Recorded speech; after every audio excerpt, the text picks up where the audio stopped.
ઉભો રહ્યો છે ને ત્યારે વરુણ દેવ આવ્યા છે અને લાલાને પગે લાગીને એમના ચરણને સ્પર્શ કરીને અર્ધ પાદ્ય આસન આપ્યું છે અને હાથ જોડીને ઊભા છે વરુણ દેવ અને પૂછ્યું છે, પ્રભુ શું આજ્ઞા છે? તમે મને આજ્ઞા કરો. આજે કેમ તમે આવ્યા છો અહીંયા મારા ઘરે? અહોભાગ્ય મારા કે તમારા દર્શન થયા. અને આ બધું નંદબાવા જોઈ રહ્યા છે.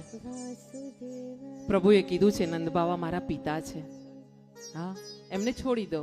તરત જ એમને બંધનમાંથી મુક્ત કર્યા છે વરુણ દેવે. અને લઈને ભગવાન જ્યારે પાછા વૃંદાવનની ધરતી પર આવ્યા છે ત્યારે નંદબાવાએ બધા જ ગોવાળોને ભેગા કરીને કીધું છે, આ તમને જોજો, લાલા છે ને, આ લાલો છે ને, મને તો એ લોકો બધા આવ્યા હતા ને જે દૂતો કોઈના, એ બધાએ મને તો બંધનમાં બાંધી દીધો તો, દોરડાથી બાંધી દીધો તો. અને એવા સમયે લાલો આવ્યો ને તો લાલાને બધા પગે લાગવા ગયા. મને તો બાંધી રાખ્યો તો અને લાલાને બધા પગે લાગવા ઊભા થઈ ગયા.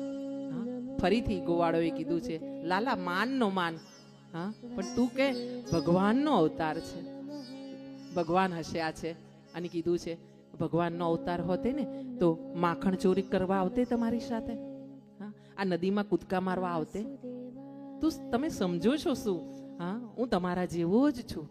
અહીંયા ભગવાને કાળિયા નાગને પણ દમન કર્યો છે, એ કથા પણ છે. આપણે એના દર્શન કરીને આગળ વધી રહ્યા છે.